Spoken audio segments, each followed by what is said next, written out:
Hello, welcome. We are at 6.3 actually, vectors in a plane. What we're going to be doing today is discussing the idea of a vector. You probably heard of them in physics class. We're dealing with them a little bit differently here. We want to write them in component form. We want to perform some basic operations with them, write them in linear combination form, and then also write them as using direction angles. So there's a lot of stuff to get through today, especially because we have some new vocabulary and things you might not be too familiar with. So I want to jump right into that and just kind of get this done. So the first thing we need to talk about is what a vector is. A vector is a directed line segment, and it involves both magnitude and direction. In general, certain variables that we have only represent one piece of information, but a vector represents those two pieces, magnitude and direction. And it's comprised of a couple different things. There's the initial point, where the vector begins, and there's the terminal point, where the vector will end. So it's usually denoted with a P and a Q for first and second. If there's multiple vectors, maybe we do R and S. But then the notation looks like this, where it's vector PQ with the little vector symbol, like half an arrow above. Okay, so that's just a little bit of vocabulary. Now we also have this idea of magnitude, or what's considered to be the length of the vector. And that's denoted this way with double bars. So it's kind of like absolute value, but it's double bars on both sides instead of the one. So it's really the length from the initial point P to the terminal point Q. So this right here, this length of this vector would be its magnitude. In order for two vectors to actually be fully equivalent to each other, they would have to have the same length, the same magnitude, as well as the same direction, which happens to be the case for all of these vectors in this vector field. Right? They don't all start at the same point, they don't all end at the same point, but they travel in the same direction and they have the same magnitude, therefore they're equivalent. So you don't need two vectors to be directly on top of each other to be equivalent. They just have to have the same magnitude and direction. So let's take a look. If I have two different vectors here, I have vector V and I have vector U. Vector V travels from R to S, vector U travels from P to Q. Now what I want to do is see if U and V are equivalent. So in order to do that, I need to check to see if they have the same magnitude and direction. Bueller. So let's go about that. How are we going to do it? Bueller. Magnitude is simple. Magnitude is the length of the vector, so the magnitude is going to be the distance formula from P to Q. Okay? So if I'm looking for the magnitude of PQ, I simply take the second point, 3, 2, and subtract it, subtract the first point from it. See, it went from 0, 0 to 3, 2. So I do 3 minus 0, and I do 2 minus 0, and that's my change from 0 to 3 and from 0 to 2, both in the x and the y direction. Add them together, square root them. It's a derivative of the Pythagorean theorem again. And what I get there is the square root of 13. Now I have to do the exact same thing for my other vector, which travels from R to S. R to S is a little bit more difficult because there's not zeros. So I'm going to do 4 minus 1, and I'll do 4 minus 2. So we see 4 minus 1 here, and we see 4 minus 2 here. I square them, I add them together, and I take the square root, and what do I get? Square root of 13. So they do have the same magnitudes. Now let's check direction. As of this point, all that I know to check direction is just a matter of slope. Do the two vectors seem to have the same slope? Well, this one looks like it's going up 2 and over 3. This one looks like it's going up 2 and over 3. So just by looking, it looks like they do. But let's check it mathematically. Change in y over change in x. 2 minus 0 is 2, 3 minus 0 is 3. And for RS, 4 minus 2 is 2, 4 minus 1 is 3. So yes, they have the same magnitude and the same direction. Therefore, those two vectors must be equivalent to each other, even though they don't start and end at the same place. Now let's look at component form. Now the component form of a vector is very, very helpful if we're trying to find if things are equivalent. See, we just had to go through a whole bunch of different steps in order to find if things were equivalent, whereas if I knew the component form of those two vectors, I would be able to quickly, very easily check to see if they were equivalent, simply because their component forms should be equivalent. Now let's take a look. What is component form? Component form basically takes a vector and it says let's have this vector start at 0, 0. Okay, take the initial point and move it over to 0, 0. And what this does is it says if a vector has the same magnitude and the same direction, if I bring them all to start at 0, 0, then technically they should be on top of each other. All right, so we have a little bit of notation here where a vector written in component form uses these angled brackets, and it has two different components. It has the component in the x direction and the component in the y direction. So it's very much just like the coordinate point of the terminal end of the vector. Since we know, since it's in standard position, it'll be starting at 0, 0, that part of the vector really isn't important. If we know it's in component form, all we care about is the terminal point. All right, so let's take a look back at that example that we were just looking at. PQ went from 0, 0 to 3, 2. So that was simple. It was actually already in component form. If I were to move the initial point to 0, 0, I'd be doing 3 minus 0 is 3, and 2 minus 0 is 2. The component form was already there, 3, 2. Now, vector v was a little bit different. It went from 1, 2 all the way to 4, 4. Now, to move this initial point of 1, 2 back to 0, 0, I would need to move the left 1 and down 2. So I take my terminal point, and I say I want to move it to the left 1, and I want to move it down 2. What does that get me? 4 minus 1 is 3, 4 minus 2 is 2. They have the exact same component form, which tells me they have the same magnitude and direction, they were just at different places. And therefore those two things are equivalent. Now let's try to see if we can find the component form of a different vector. One that's PQ, traveling from 4, negative 7, all the way to negative 1, 5. So this tells me that I want my initial point to be at 0, 0, so I want to go to the left 4 and up 7. So that means my terminal point must go to the left 4 and up 7. So what do? I say the first part of my component will be negative 1 minus 4, because I want my terminal point, negative 1, to go to the left 4, so that becomes a negative 5. And I want my terminal point to also go up 7, so I want to do the 5 minus the negative 7, which would be 5 plus 7, which will be 12. So the component form that I end up with is v equals negative 5, 12. And that's simply by taking negative 1, subtracting 4, taking 5, and subtracting negative 7. And there I get my component form. To find the magnitude of that, I take my first component, square it. I take my second component, square it, add them together, and take the square root. It's the distance formula again. Nothing different. The only change there is that I don't need to worry about two different points in my distance formula, because when I'm in component form, one of my points is always 0, 0. So it doesn't matter. I can just take the numbers, square them, add them, square root. Component form makes things a lot easier. Now vector operations. We have a couple of different types of vector operations. We're going to look at scalar multiplication, vector addition, and vector subtraction. In this graphic here, I'm really looking at scalar multiplication. So I have this initial vector right here of v, and it looks like it covers kind of like two of these dotted line spaces. Now if I multiply that vector by a single number, like 1/2, all that does is change the magnitude. The direction stays the same. You can tell it's going in the same direction, but the magnitude of the vector has been cut in half. Now the same thing is true if I were to multiply the original vector v by 2. This time, it's taken the original vector, it's still going in the same direction, but its magnitude is doubled. Now what about if I multiply it by a negative number? You can see here that the arrowhead is now pointing in the opposite direction. So I have multiplied by a 1, so that doesn't change the vector's actual magnitude, but I multiplied by negative 1, so it did push that direction in the opposite way.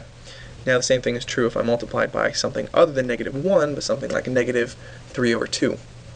What that does is, yes, again, changes the arrowhead, so it's going in the opposite direction, but it also extends it, because 3 over 2 is 1/2. It takes the vector as itself, as 1, and then adds on another half. Right, so this is what's called scalar multiplication, and it does not change the direction, unless you're talking about a negative. It just adjusts the vector's magnitude. Now, geometrically, when we do vector addition, we have some interesting kind of stuff happening here.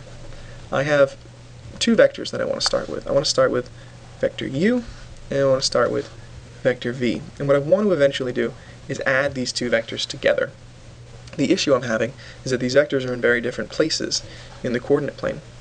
So what I want to do is I want to take that second vector v, and I want to bring its initial point, and I want to bring it right to the terminal point of u without changing its direction or its magnitude. I just want to translate it on the coordinate plane. So it's still the same vector, it's just located in a different spot, in a spot that's more convenient for us. Now the resultant, or u plus v, will be from the initial point of u to the terminal point of v. Right, so if we look at this picture right here, which is already done out for us, we had u, we had the translation v right here, and then the resultant u plus v goes from the initial of u to the terminal of v. So that would be how we would geometrically add two different vectors together. Algebraically, it's actually simpler. You have two different vectors. You have u and you have v, and each vector has two components to it. U has its first component and its second component. V has its x component and its y component. Now when I add the two vectors together, all I do is add the first two components, the u1 and the v1, and I add the second two components, the u2 and the v2. And those become the two new components of the resultant. It's actually quite simple. Scalar multiplication is very simple as well. When we were talking about these images down here, where I had v and I multiplied it by a half or multiplied by 2, this is very much just like distribution. The number is multiplying the vector's two components. So I multiply the k by the u1 and the k by the u2. And that's what I get right there. So it multiplies both components of the vector. Now, this same thing is true when I multiply by a negative scalar. So like the negative vector v is equal to -1 times the original vector of v, which means I multiply the first component by -1 and the second component by -1. This is a very important idea for when we do the difference of two different vectors. Because as we know, if I want to subtract v from u, so u minus v, that's the same thing as u plus the negative v. Right? And the idea of knowing how to get negative v can be very, very important there. So algebraically, again, it's a simple concept. You subtract the two first numbers from each other, you subtract the two second numbers from each other. But geometrically, it's a little bit different. I have vectors v and u originally. And what I want to do is I want to subtract v from u. So u minus v. So what the first thing I need to do is to find negative v, which in my images before, I was shown is going to have the same direction, the same magnitude, but the arrowhead is in the opposite direction. Then it's just a matter of addition.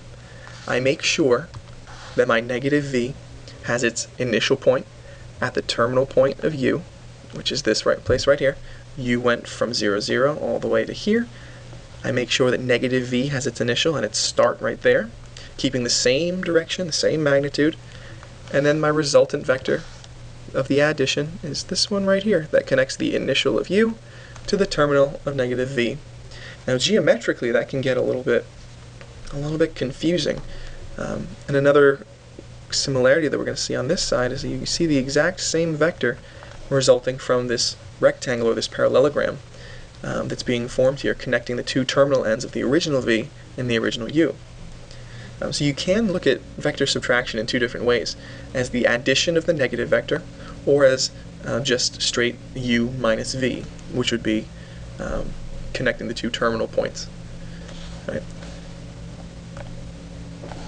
So now let's try and do a couple of different operations with different vectors and see what they look like in the coordinate plane. For part A, I'm just doing 2v. So v is told to me to be -2, 5. So v is -2, 5, so 2v must be just distributing a 2 to both components of the vector -2, 5.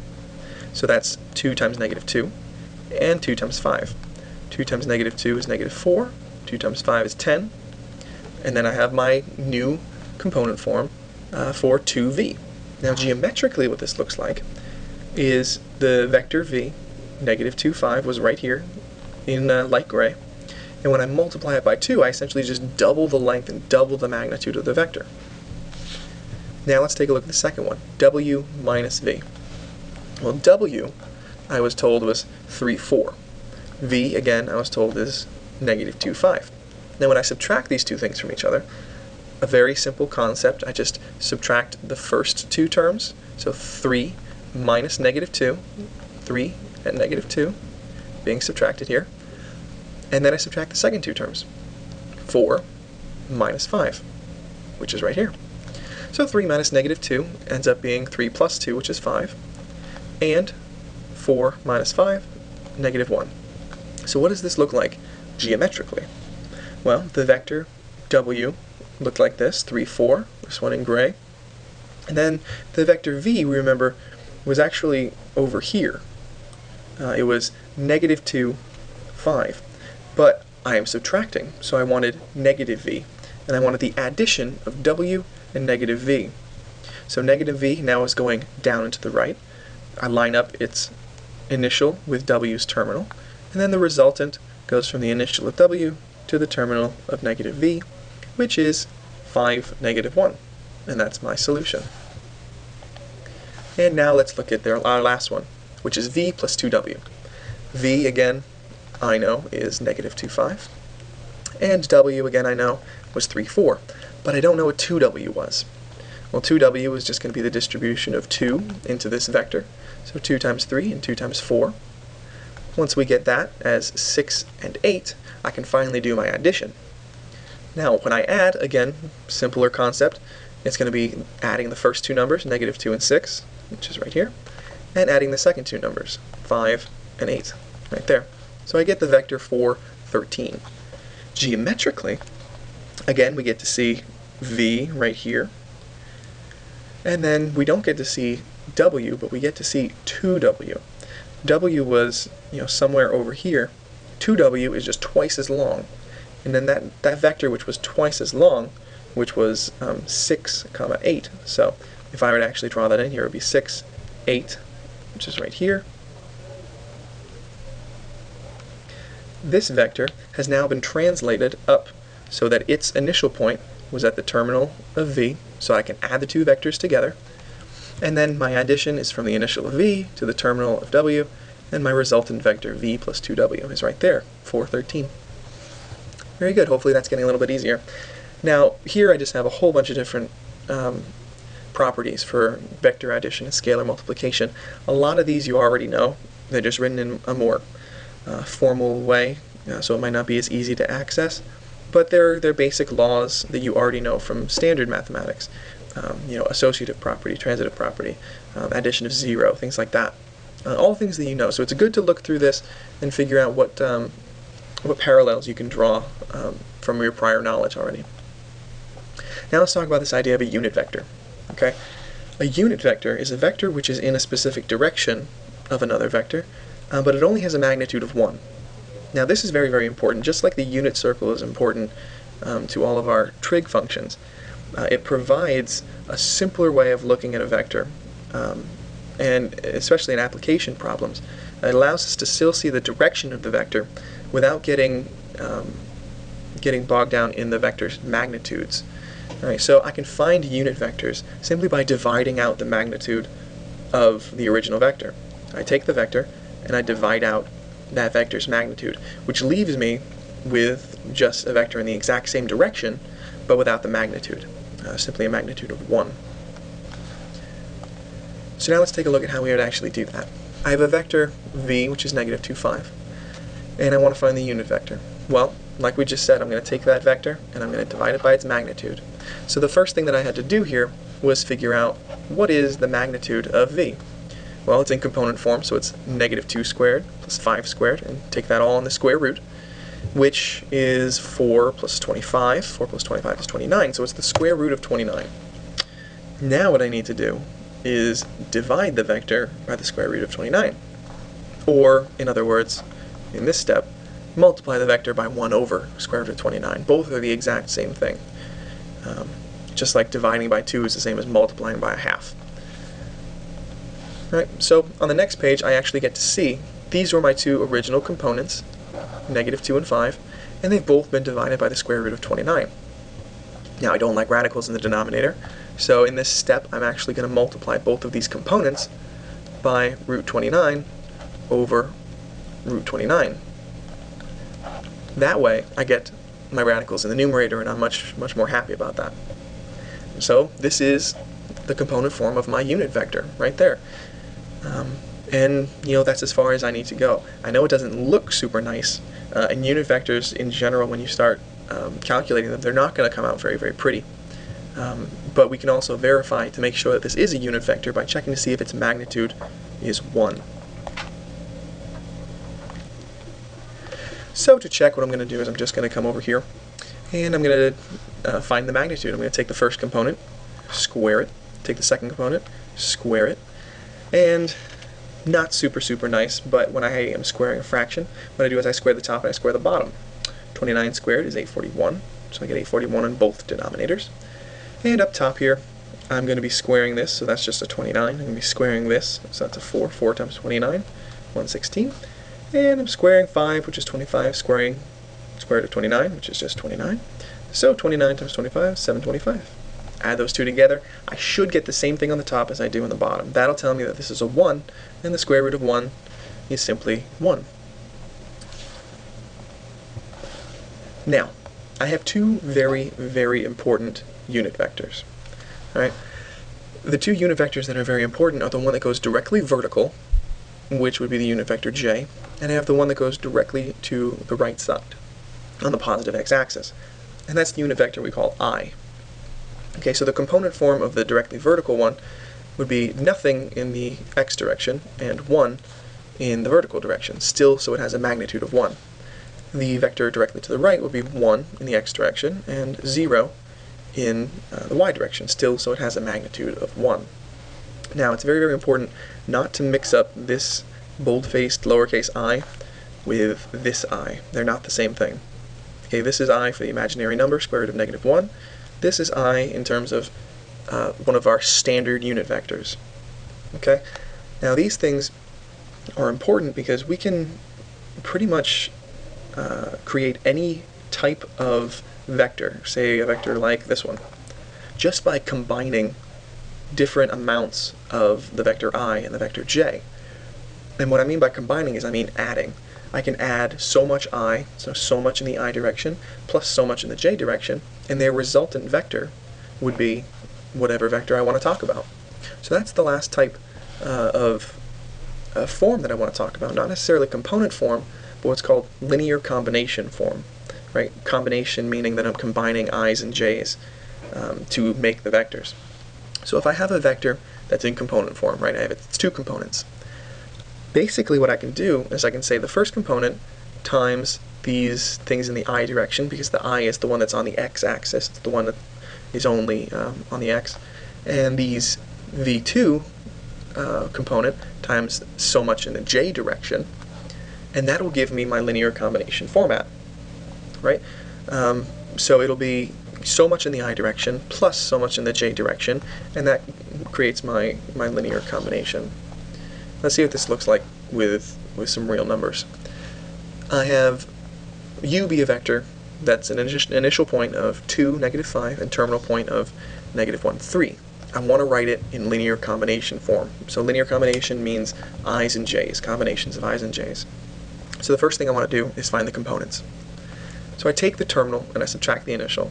That's -1 minus 2, the first two numbers, -1 minus 2, and then 3 minus -5, subtracting the second numbers.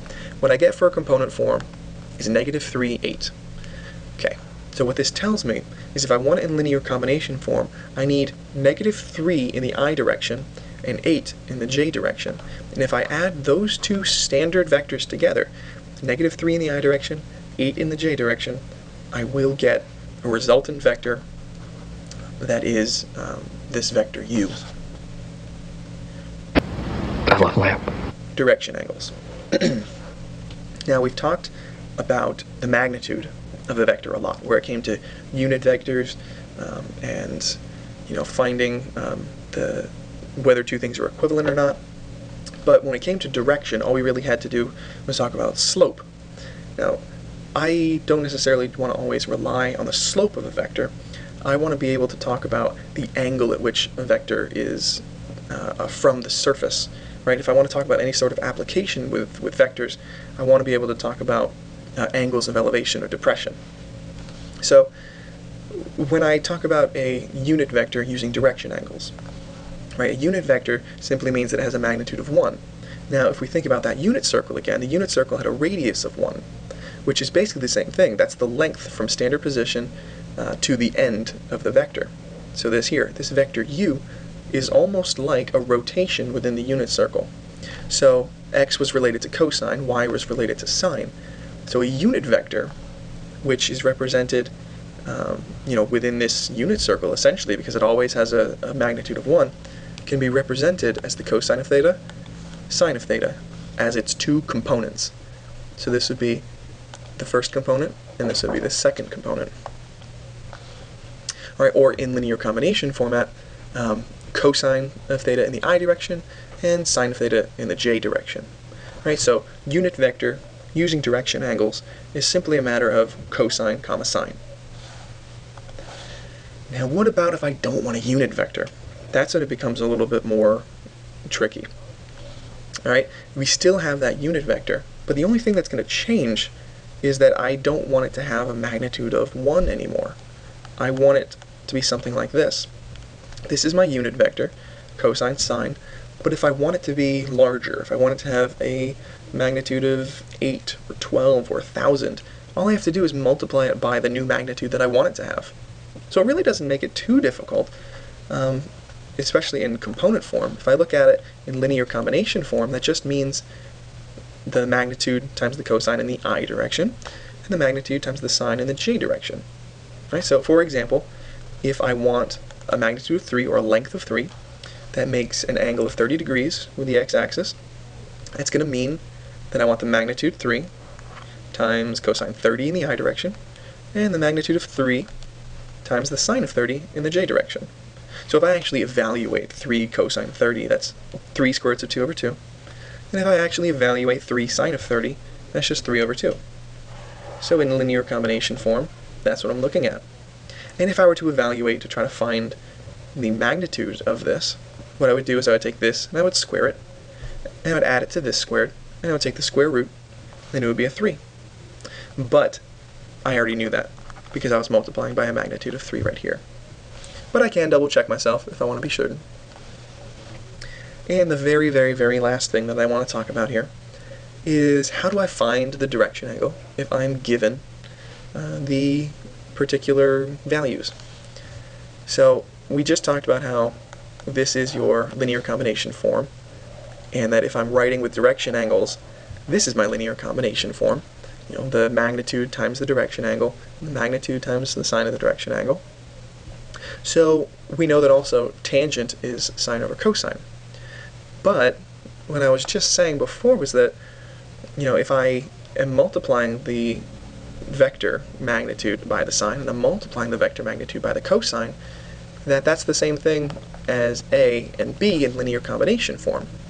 So it becomes very, very simple to actually find the direction angle if I have something in linear combination form. Because the A is so closely related to the cosine and the B is so closely related to the sine, all I have to do is say that the tangent of theta equals sine over cosine, or what I am representing using sine in linear combination form, which is B, and what I'm using representing cosine in linear combination form, which is A. So the tangent of theta equals B over A. Very, very cool relationships we have going on. So if I have something in linear combination form, like 3i plus 3j, that's 3 in the I direction, 3 in the j direction, and if I'm looking for the direction angle, what this tells me is that I need b over a, so b is 3, a is 3, 3 over 3 is simply a 1, and where do we know on a unit circle that has a tangent of 1? It only happens in one place in this first quadrant, where the tangent is 1, and that's at 45 degrees. And so it becomes pretty easy to find the direction angle given something in linear combination form, component form, or anything like that. Okay, we finally made it through. I know that this was a long one. There's so much information getting thrown at you. So if you have questions, make sure that you write those down so we can talk about them. and I'll see you guys in class. Thank you for sticking in there. May the force be with you.